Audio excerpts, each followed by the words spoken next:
agora, sério, ele vai começar a palestra.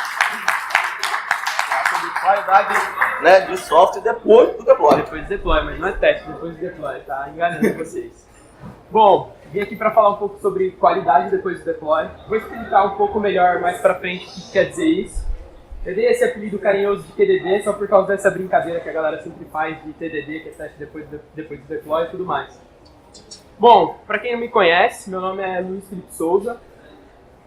Esse aqui é meu Twitter. Se alguém, por acaso, depois da palestra ou durante, quiser trocar uma ideia, quiser, sei lá, tirar alguma dúvida, enfim, não dá tempo hoje, tá aqui o Twitter, só para entrar em contato. Atualmente eu sou Front-End Developer na Magnetics. A Magnetics é uma fintech, que é uma empresa de investimentos. E se por acaso alguém aqui for desenvolvedor, designer, product manager e estiver procurando uma nova oportunidade, a gente está contratando, estamos com vagas abertas. Pode vir falar comigo depois. Trouxe até uns stickers aqui para vocês lembrarem do nome da empresa. Não tem muitos, para poucas pessoas. Enfim, se quiser saber mais depois sobre as vagas, só falar comigo. E aí? Bom, eu também sou um dos organizadores do Meetup Design Campinas. A gente começou com esse Meetup já fazem aproximadamente 2 ou 3 meses. Estamos planejando já a 3ª edição. Se você trabalha com produtos digitais, é designer, product manager, desenvolvedor, tester, enfim, qualquer uma você está em qualquer uma dessas carreiras, eu acho que o Meetup é para vocês. A gente sempre fala de produtos de vários aspectos. Enfim, entrem lá, meetupdesigncampinas.com. Entrem lá, se inscrevam no meetup.com, que a gente está para divulgar um novo evento já, agora para o final do mês ou comecinho do próximo.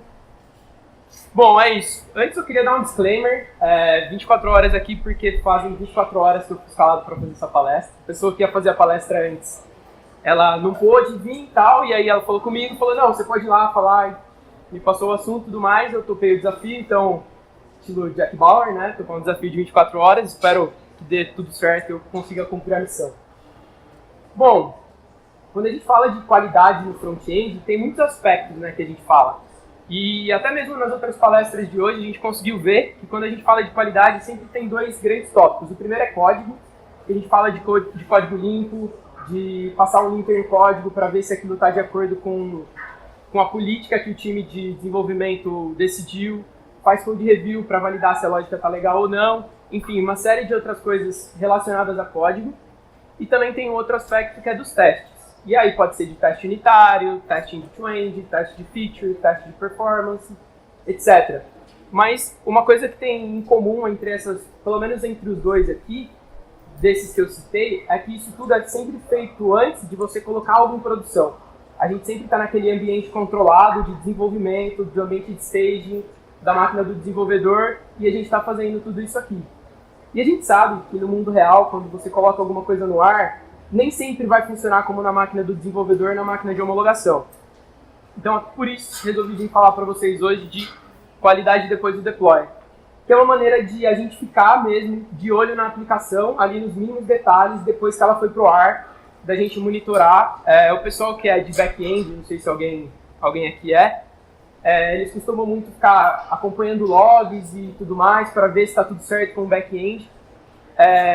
Recentemente, passei um slide aqui, o front-end também ganhou uma importância muito grande, então hoje a gente tem muitos dados ali navegando no front-end, não é só mais fazer uma consulta no banco ou enviar um formulário. E uma série de outras coisas que a gente também já faz no front-end que também estão suscetíveis a erros e que nem sempre a gente está ali acompanhando isso. Para mostrar para vocês como isso pode ser importante, eu trouxe aqui um exemplo, um post do Caio Godin no Medium, que ele fala da experiência que ele teve quando ele foi tentar alugar uma hospedagem no Airbnb. Basicamente a história é o seguinte, ele estava mudando de Amsterdã para Nova York, ele não sabia em qual bairro da cidade ele ia alugar a casa dele, enfim, na imobiliária, fazer aquele aluguel longo. Ele falou, vou no Airbnb, vou alugar uma casa por um tempo curto, 1 ou 2 semanas, vou fazer o meu caminho para o trabalho para essa casa, para ver como que vai ser essa experiência, né? Que é justamente o que o Airbnb propõe, para você ter uma experiência local em alguma outra cidade que não é a sua cidade natal. E aí ele foi lá, escolheu a casa dele, que ele queria ficar e tudo mais, preencheu todos os dados que ele precisava lá no formulário, e na hora de submeter, ele clicou no botão de reservar. O que aconteceu? O botão virou loading e nada mais aconteceu na tela. O botão ficou ali girando, não ia para frente, não ia para trás, Como bom desenvolvedor, ele abriu o terminal do browser para ver o que estava acontecendo. E aí ele viu que tinha uma série de requests aqui que não tinham dado certo. E no final, que eu vou trazer de exemplo aqui, que chamou a atenção é que basicamente a aplicação, por algum motivo, estava tentando acessar a propriedade de um objeto que ainda não tinha sido definido. Enfim, isso pode ter acontecido por uma série de outras coisas. Mas naquele momento não estava disponível e aí esse erro não foi tratado. A aplicação não sabia responder a esse erro, simplesmente quebrou e ele não conseguiu reservar. A conclusão é que ele teve que procurar um hotels.com da vida, um booking.com e reservar numa outra plataforma. E a gente sabe, né, que quando quebra em produção, a empresa perde dinheiro e ninguém gosta de perder dinheiro. E esse caso do Airbnb, que é uma das maiores empresas de hospedagem do mundo, talvez a maior, em produção, no checkout, um problema desse, com certeza é um problema sério. Bom, aqui é só um exemplo um pouco maior do erro, não dá para ver aqui, mas basicamente era um type error, que ele estava tentando acessar uma propriedade de algo que estava indefinido. Isso pode acontecer no nosso código, principalmente porque eu falei há pouco que o front-end das nossas aplicações ele está evoluindo muito, e hoje em dia a gente já trabalha com gerenciamento de estado no front-end, com várias outras coisas que até pouco tempo atrás isso não era muito comum. Então, até por isso, esse ambiente do front-end está desenvolvendo muito, tem muitas ferramentas surgindo, e o pessoal ainda também está aprendendo como fazer as coisas. Esse aqui é um exemplo que pode acontecer no código de alguém, é óbvio que é um pouco mais escancarado do que um exemplo do dia a dia, para fazer mais sentido, para ser mais simples aqui na palestra, mas é basicamente um if que você tenta verificar se existe o nome e se o usuário preencheu o ano no campo de data, mas isso aqui já no JavaScript. Basicamente, existem alguns casos que podem acontecer, né? Você não ter preenchido o nome, então isso aqui já vai dar falso, ele nem vai passar na segunda verificação. Você pode ter preenchido tudo certo, então ele passa nessa verificação e executa a instrução que tem dentro desse if. E você pode ter preenchido o primeiro caso, o segundo caso não está disponível ainda, e aí o que vai acontecer quando ele tentar fazer essa verificação? A aplicação vai quebrar. E quando essa aplicação quebra, nesse exemplo simples que eu dei aqui, acontece exatamente o que aconteceu com o Caio Godinho lá no Airbnb. Então, ou seja, a gente está suscetível sim a ter algum tipo de problema que talvez a gente não está de olho. E, bom, quando acontece um tipo de problema desse, né, de que a tela não vai nem para frente nem para trás, como geralmente a gente descobre que o nosso site, não sei se todo mundo aqui trabalha com aplicações web, site, aplicativo, enfim, não está funcionando. O comum, assim, que eu já vi, então eu trouxe uma experiência minha aqui de outras empresas até que eu já trabalhei, é que pode chegar pelo Twitter, o cara vai lá, xinga no Twitter, bota um screenshot, xinga a empresa, marca e tudo mais. Pode chegar pelo suporte, ele entra lá, às vezes já tem o chatzinho ali no site mesmo, e fala, tá com problema aqui, assim, assim, assado. Pode chegar também, ele pode mandar uma mensagem pro CEO, se ele for íntimo do CEO, e falar, manda um WhatsApp lá, né, CEO, tá quebrado seu site, não sei o quê, ou para alguma pessoa da empresa. Mas a gente sabe que esses não são os caminhos, talvez, ideais para a informação chegar para o time de desenvolvimento. Nem todas as pessoas que acessam o seu site estão dispostas a te dar esse feedback. Geralmente elas simplesmente acessam, o site quebra, elas fecham e vão para o site do concorrente, ou elas fecham, ficam bravas e vão embora e não voltam mais. Então a gente precisa de uma proatividade maior para conseguir encontrar e resolver esses problemas, né? Então o que a gente pode fazer, o primeiro caso, muito simples. Quebrou alguma coisa, a gente vai lá e mostra alguma coisa na tela. A gente sabe que quebrou a sua tela, não está funcionando agora, sei lá, volta depois. Isso já diminui a ansiedade do usuário, de alguma maneira. Óbvio que não resolve o problema em si, mas você já diz para ele, tem um problema aqui, já sei que está acontecendo, ele fica de fato mais tranquilo. Ou então, o que a gente pode fazer, que foi o que eu vim falar aqui hoje, que é você constantemente ficar monitorando o seu ambiente de produção e corrigir quando esse tipo de problema acontece. Mas aí vocês vão me perguntar, Luiz, como que eu vou fazer isso? Eu vou ficar ligando para todos os usuários para saber se eles estão tendo problema ou não? Vou ficar entrando todo dia lá no site de produção para ver isso aí? Não, a gente não precisa fazer isso. Existem algumas ferramentas que elas já fazem isso para a gente automaticamente. E aí, enfim, falei a parte da ferramenta, mas aqui eu só vou dar um exemplo. Por exemplo, se a gente tivesse aquele mesmo código que a gente fez, que eu estava dando exemplo antes, que é o código que quebra, se ele estiver dentro de um simples try catch, não sei se todo mundo é familiarizado com isso, mas é onde você consegue executar um código e se alguma coisa quebrar, você vai sempre chamar esse catch. Se não quebrar, significa que foi o caminho feliz, vai ser executado aqui, tudo bem, usuário feliz. Se quebrar, ele vai chamar esse catch. E o que a gente pode fazer como desenvolvedor, ou o que a gente pode incentivar os desenvolvedores do nosso time a fazer? Quando acontecer algum problema, a gente pode pedir para, quando acontecer algum problema nessa instrução, notifica o time de que aconteceu esse problema, manda as informações do problema, manda todos os dados que tiverem disponíveis, porque daí o time já vai estar de olho naquilo, ele vai receber aquela notificação e vai conseguir atuar. E a gente consegue fazer isso com ferramentas, por exemplo, como o Airbreak. Esse Airbreak, basicamente, você coloca no seu código, você não precisa encher ele de try-catch, que é essa estrutura que eu mostrei para vocês. Você consegue configurar e ele simplesmente vai capturar todos os erros que vão acontecer na sua aplicação, no seu código. Isso do lado do front-end, tem para back-end também. E aí, sempre que acontecer um problema lá, o Airbreak vai te notificar. E aí vai aparecer um erro novo lá no Airbreak, que ele te notificando, você entra lá para ver.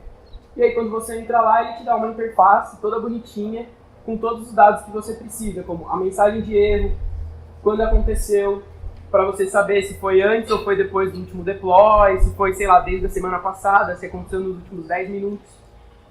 O tipo de erro que aconteceu, quantas vezes aconteceu, porque às vezes é uma quantidade mínima de usuários que teve aquele problema, então é um problema mais específico.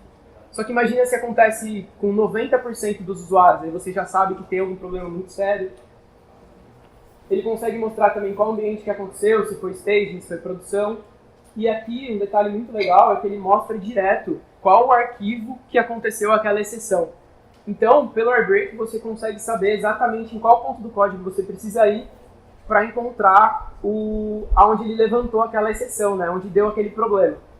E aí, como eu comentei, a gente sempre, agora no front-end mais moderno, a gente usa sempre controle de estado, né? Que é o famoso Redux, Flux, enfim, essas coisas.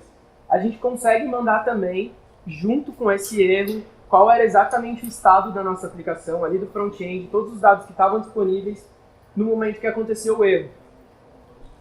Não sei se todo mundo aqui tem familiaridade, mas quando a gente pega um estado que ele está quebrado, a gente simplesmente pode pegar ele, aqui do Airbreak, e jogar ele dentro da nossa aplicação.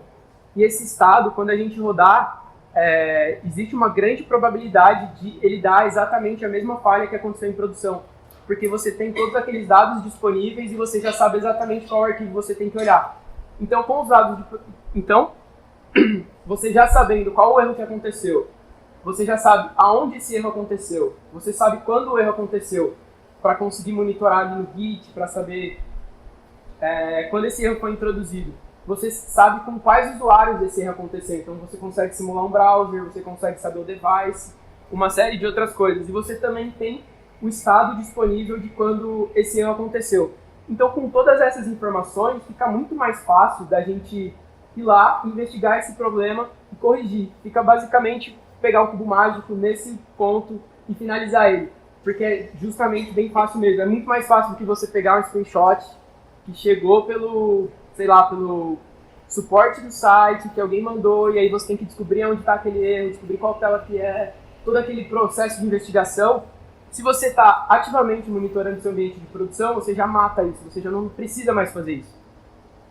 A sua correção de bugs fica muito mais rápida e a qualidade do seu código, enfim, do seu app vai ser muito maior. Porque a partir do momento que você identificou esse problema, para você ir lá no começo e adicionar um caso de teste novo antes de fazer o deploy mesmo, ou adicionar metodologias para você desenvolver já um código mais claro para evitar esse tipo de problema, fica muito mais fácil com esse fluxo de correção de bugs. Bom, como eu falei, tive 24 horas para fazer essa palestra, então ela foi curtinha, era para ser curtinha mesmo. Não estou falando não. Obrigado, era essa a mensagem que eu queria passar. Se alguém tiver alguma dúvida, não entendeu nada do que eu falei, quiser me parar depois, quiser perguntar agora, quiser um sticker, sei lá, fiquem à vontade. É isso.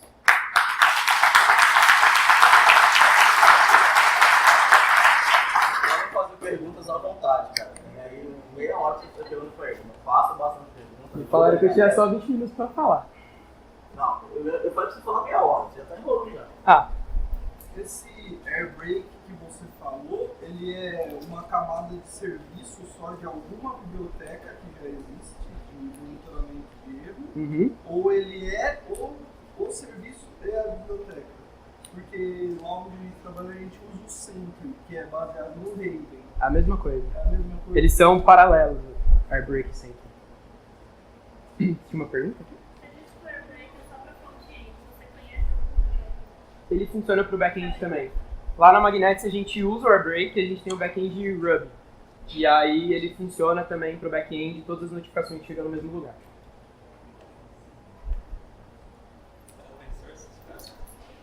Ele é open source e a biblioteca que a gente usa para notificar no front-end ela também é open source. Eu acho que a partir de uma certa quantidade de notificações que ele te manda, você precisa pagar. Mas é alguma coisa do tipo, vou dar um exemplo, não sei exatamente quanto que é, mas por exemplo, a partir de 10 mil notificações que você vai ter, você precisa pagar.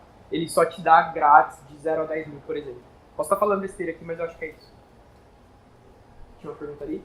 A pergunta que eu queria fazer é a seguinte, aquela tecnologia que te permite você ter uma fotografia do estado, é a mesma tecnologia que permite o time travel dentro da minha biblioteca, Sim, exatamente. Você conhece algum tipo de solução? A gente sabe que não vai ser igual porque não tem esse tipo de recurso. Você conhece algum tipo de solução para front-end mobile? Alguma coisa que faça meio parecido? Que você consiga ter uma fotografia do estado? Você fala de aplicativos mesmo?